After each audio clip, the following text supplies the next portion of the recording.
are a lot alike. At some point, we have desired something, desired it so badly, wanted it so desperately that all we could do is think about this particular thing every single day, 24 hours a day, 7 days a week. And naturally, at some point, you decided to pursue that thing. Now, during this pursuit, there is one thing that is guaranteed to happen, and I don't care who you are, and that is that you are guaranteed to experience delayed gratification. Some of us may experience this in a very small window of time. Some others, they may experience a very long period of time where that delayed gratification comes into play. Nonetheless, you are going to experience it, and it is a phenomenon that none of us can escape. But here's the thing, unfortunately, delayed gratification is heavily misinterpreted. From a personal standpoint, you're thinking, I'm not good enough. From a societal standpoint, you're thinking, well, I'm behind everybody else. And I don't know, maybe it's pride, maybe it's ego, but those are two things that we do not like to accept. So subsequently, what happens? You work harder, you push yourself to your max, you invest more hours, you do as much as you possibly can,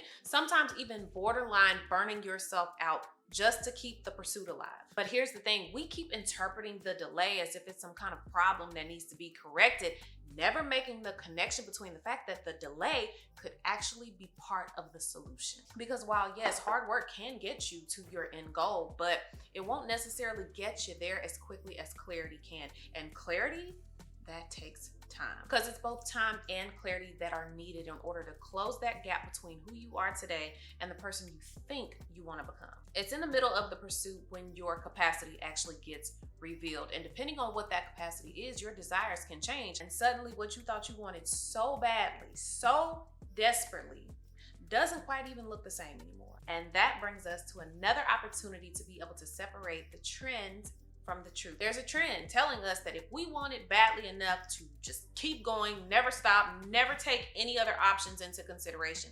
But the truth of the matter is this: the delayed gratification may be giving you more time to discover a more aligned version of the desires that you want. One that does not require you to exhaust yourself in order to sustain it. When you're working as hard as you possibly can and you still feel overlooked, it begins to piss you off. And for some people, that triggers them to start working harder. They're investing more and more hours. And for some, it starts affecting their confidence. So then you're questioning your ability. You're questioning, is the value that I'm providing good enough? And I know this because I have been there. I never anticipated being almost 5 years into posting on YouTube and not yet reaching that 100,000 subscriber mark or having my silver plaque to be able to hang in my background. And if you've been here in the last 5 years and you have watched any of my content, you know I don't just throw content out there. I plan and I script out every single video. I film it, I edit it. Now I'm not saying I'm some guru at editing, but I can keep up. I put blood, sweat, and I have literally put tears. There's probably tear stains on my old MacBook. And I say all that to say, I know that a lot of you do the same thing. It might not be with content creation, but a lot of you are putting your heart and soul into everything that you are doing, and you still feel like you're coming up short. You're doing everything you believe you're supposed to be doing at this point, and still nothing. No recognition, no accolade, no certificate, no tangible evidence that says, yes, you are moving along. Yes, you did it. Just another opportunity to tell yourself, you'll get them next time, champ. Now, obviously, no, we don't need the external validation, but the external markers just make it easier for you to track your progress in your journey as you're moving along. Now, it took me almost 5 years to learn what I am about to tell you in all of 2 to 3 minutes, and that is that the information you receive during the delay should never be ignored. The delay you are experiencing is not just some empty space between who you currently are and who you desire to be. There is a lot of information that is happening within this space. But here's the thing that you have to pay attention to. This information can come to you in many different ways. So it might come to you as a dream. It might come to you as a thought. It might come to you as a feeling that you just cannot explain. It might come as a conversation between you and another person, a sudden realization. Maybe you have a growing sense of frustration that you're experiencing and you don't know why, but this frustration just keeps popping up. Maybe it's a complete loss of interest in whatever that thing is that you're pursuing. It's imperative that you pay attention, okay? I promise you, it's not just dead space. This is a very important space in your life.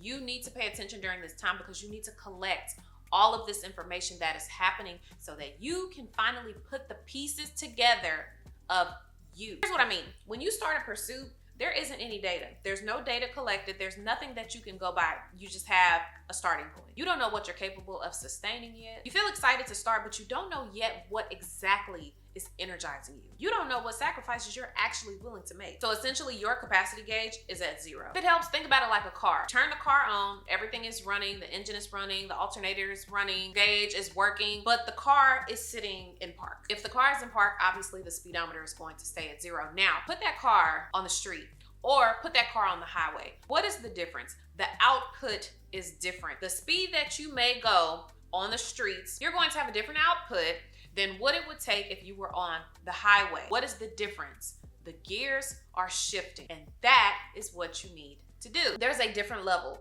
of output needed in order to move you through different seasons or phases in your life. So sometimes it's not about becoming an entirely different person. Sometimes that's not even needed. Maybe you just need to shift gears, even if it's just a little bit. It's not always about getting off the 25-mile-per-hour street and going 80 on the highway. Sometimes you just need to go from the 25 mile per hour street and shift over to maybe a 38 zone. And that could look as simple as shifting strategies, or maybe you just need a different schedule, maybe a few different boundaries, maybe a slightly different approach. On the other hand, maybe you're not supposed to be in this neighborhood at all. Maybe you are supposed to be on the highway going in an entirely different direction because maybe what is over here is not good for you anymore. So all I'm trying to get you to understand is that sometimes we have to look at the delay and appreciate it, because all it's trying to do is give us information and feedback on what we can sustain, what we can handle. So we're just gonna go ahead and stick with the car analogy, okay?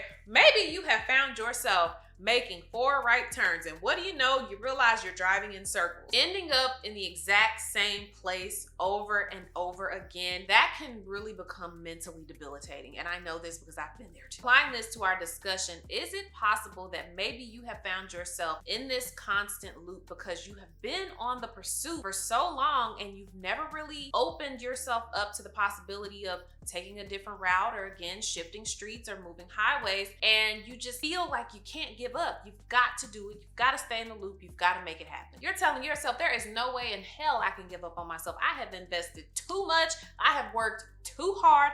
I absolutely have to see this through. I'm not telling you to give up. I would never tell someone to give up on themselves. But what I am telling you is I want you to remember that there is no one route. And it's okay if your desires change in the middle of your pursuit. Persistent delays are not a sign to quit. They are just a sign for you to look a little bit closer. So maybe start questioning yourself and asking yourself, are you happy? Do you feel fulfilled? Are you energized? Do you constantly feel drained? Do you constantly feel like you're defeated? Do you still want the destination, or are you just hell-bent on proving that you can do it because you've spent so much time and invested so much already? What is your response data telling you? And again, your response data is what you're going to receive during the pursuit. The data might look like frustration, that might look like exhaustion, that might look like excitement, your curiosity during this time, changing interest, that's data.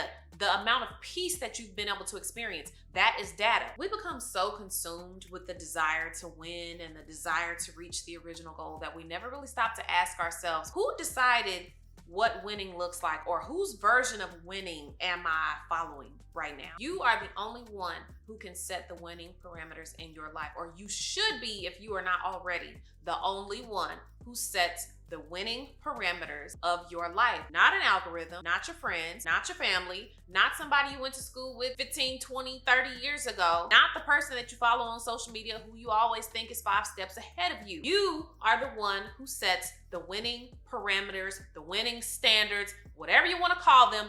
You are the one that sets them. That can be public, or it could be a private win. So maybe your win in public looks like the promotion. Maybe the win is the 100,000 subscribers. Maybe the win is you actually succeeding in your business. Or maybe winning in your life simply looks like having more time with your kids and with your husband or your significant other. Maybe the win is simply getting your time back in the evenings. Maybe the win is having a steady bi-weekly paycheck, going back to school, protecting your marriage, having peace when you wake up in the morning, or simply letting go and not wanting to do any of it anymore, the pursuit, the chase, the goals, and you're shifting and you're like, I just need a break right now. that could be a win too if you deem it so. When you realize you control the parameters, that is actually when you free yourself. 5 years I've chased the content creator goal. My vision board for December of 2025 had the full content creator experience on there, and I'm talking creator events, the PR packages, the brand trips, speaking on panels, the lifestyle, the opportunity, the visibility. I'm talking about I had the whole thing mapped out, and I wanted to live the most luxurious content creator lifestyle I could. But here I am 9 months later on a totally different highway. Baby, I'm in a whole nother country, okay? I'm in a different country, driving up the coastline, enjoying the peace and quiet of the sunset. I don't know, maybe 2-3 weeks ago, just boom, overnight, woke up and I was like, you know what? I don't wanna make short form content anymore. I don't wanna do it. I didn't up and quit because I failed. I mean, honestly, my TikTok has, it's been okay. I didn't up and quit because I couldn't do it. And I didn't quit because I stopped believing in myself. I've never had a problem in that department. I've always believed in myself. Even when nothing is happening, I simply realized I was far exceeding my capacity limits. I finally realized what my winning parameters were. I don't have to be everywhere. I don't have to be on every single platform. And I don't constantly want a phone in my face. I don't feel like producing that kind of content every day, all day. For my own personal winning parameters, I just figured out that YouTube was all I wanted. I didn't really want the short form platforms and all of the accolades there. I don't care to have it. I don't have to be there. And honestly, for what my capacity can withstand, I can't do that right now. I have too many other things going on in my life. Now, if I want to post something and I just feel like posting, I will. That's the part that's so freeing. I no longer feel obligated. Pressure is off. The weight is gone. I don't feel like I have to continue on that path just to prove to myself I can do it. If you set a particular goal for yourself in the beginning, there's nothing wrong with that goal.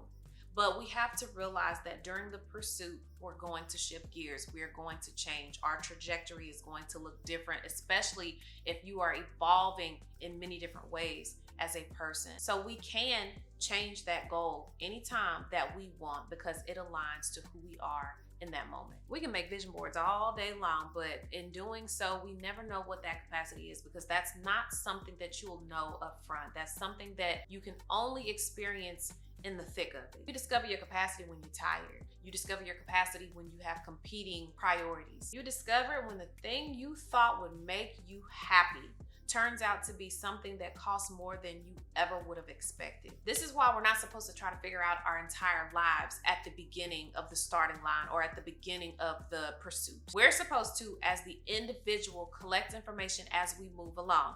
And that is exactly where a lot of us are getting tripped up at. Our decision making is affected because we constantly keep comparing our capacity to someone else's. And it's usually always somebody that we see via social media or somebody close to us. We think if they can do it, I can do it. That person's capacity is not your benchmark. Again, I'll use myself as the case study. I spent years trying to be visibly everywhere, trying to be like my peers who were in their 20s, single, some had children, some did not. Meanwhile, I'm in my mid-30s, in the thick of parenting a 13, 12, and 10-year-old, married, and I got a lot of stuff going on in my life. If we're looking at capacity level alone, there is not an instance in this world where these two women's capacity levels will be the same. They will never be the same. And this is the problem. We get so excited. I've been there. I've gotten so excited about doing the thing, not realizing that my capacity cannot hold all of that, which is why a lot of the times I felt myself burning out. I felt like I just wanted to completely give up and not show up ever again online. I was so mentally drained, but I was doing it to myself. You don't have to lose the dream, but you do have to be honest about what you can sustainably carry. You have to make capacity a part of your dream because once you do, then you really know what kind of time you have to invest. Now you're not operating from burnout. Now you're operating with purpose. Now you can work efficiently without constantly comparing yourself to someone else's pace. Now you can stay emotionally balanced. You actually have room for yourself now, not just the version of you that is trying to push towards the goals, but you have room for yourself, the person who's evolving and growing every single day. You get to learn that person and have time to learn that person. Now you have time for your personal interests, your relationships, your family, the life that you're building outside of the goal. Because what good is achieving the dream if you're going to destroy your life in the process? Again, not just the life of the pursuit of the goal, but your actual life, the life that you live every single day. That time delay is presenting itself because it's trying to give you time to create the capacity before the responsibility arrives. So I want you to be completely honest with yourself. And this is not for me. I don't want you to be honest for social media. I don't want you to be honest with friends, family. I want you to be honest with yourself. Ask yourself, can the version of me right now that exists in this moment actually sustain the life that I say I desire? And if the answer is no, that does not mean the dream is dead. That does not mean that you can never chase the goals that you have for yourself. It simply means that you're still developing and that maybe you need to shift gears. So the next time you experience a delay, I don't want you to automatically assume that something terrible is going on, okay? And I also don't want you to automatically assume that you have to work harder or push yourself to the limit of where you are about to drain yourself of everything that you have. Simply look at the information, okay? What is this season trying to tell you? What has changed? What still matters to you in this moment? What no longer does? I want you to keep this in mind. Maybe the goal isn't to become capable of sustaining the life you originally imagined. Maybe the goal is to discover the life you're actually capable of sustaining and build from there. You are allowed to change your mind. You are allowed to redefine success. You are allowed to completely switch up the vision board that you just made 9 months ago and go with a completely different idea, one that feels most aligned to you. Trust your gut, trust your instinct. You know what you need to do. You know what shifts need to happen in your life right now. You know if the pursuit is still on and popping 100%, or if you need to change something. And with that being said, hopefully we were able to separate another trend from the truth, and you are one step closer to creating your own version of a fabulous life. Until we meet again, guard your gateways. Bye, my loves.